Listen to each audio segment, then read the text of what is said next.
I'm Sarah Woodbury. This is my husband Dan, and we're here today to talk about Trer, an Iron Age hill fort in Wales.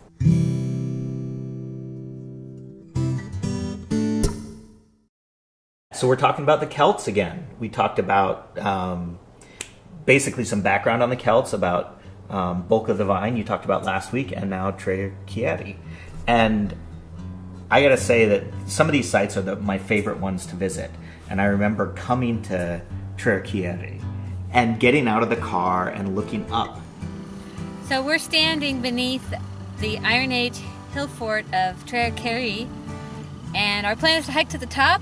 And it's just like this massive hill. It's 1,000 feet up, and it's only like a mile and a quarter walk up there. It's just so steep. Were people really up there?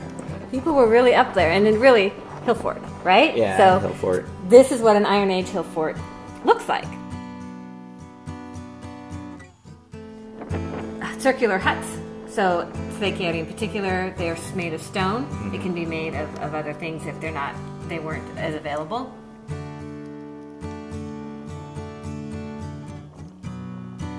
Within a defensive wall. So everyone entering the fort was funneled through this narrow passage, and these walls were 4 meters, a little over 12 feet high on either side. Other hill forts, less so Trer, also can have a system of ditches and ramparts, as archaeologists call it. So they're concentric circles, an expanding ring heading down the mountain from this hill fort at the top. Yeah.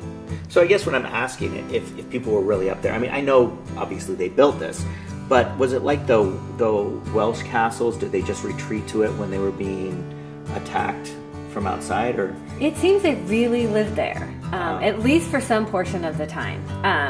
Trer in particular was occupied over the course of 600 years. So obviously there could have been changes in that time.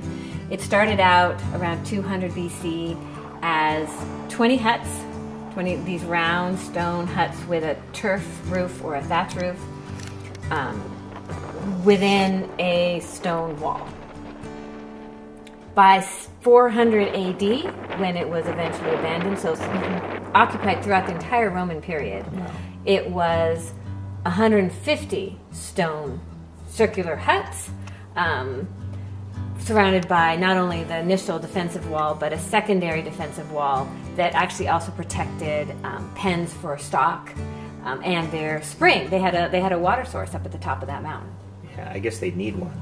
So, but I mean, do you know why they were up there? I mean, it seems kind of crazy to live up there like that. I think it's totally, I mean, as you walk up there, you think, like, what were they doing building at the top of this mountain? Yeah. We can't really know why, only that they did. At the same time, you can guess. I mean, obviously there's a wall. They were concerned about defense. Initially, when they built 200 BC, the Romans hadn't come yet, so they were defending against someone or something. Yeah. Through the Roman period, you know, when we're up at the top there, I look down and I think of the Celts thumbing their noses at the Romans as they marched by. Now, the Romans conquered the Shin Peninsula, but Trer is only one of several Iron Age hill forts that were occupied during that time. So, particularly on the Shin Peninsula, which is really the utter end of the Roman Empire, the Roman occupation was more of a military occupation than, you know, people bringing their families or anything. And so it does look like the Celts kind of allowed to do their own thing. And that included living at the top of a 450-meter mountain. Yeah. Well, maybe in the next video we can talk about the Romans. I'd love to talk about the Romans and the Roman conquest of Britain. Oh, that'd be great. If you like this video, click on the playlist or subscribe to my channel. There'll be a new video next week. And if you want to check out my books, click on the link to my webpage.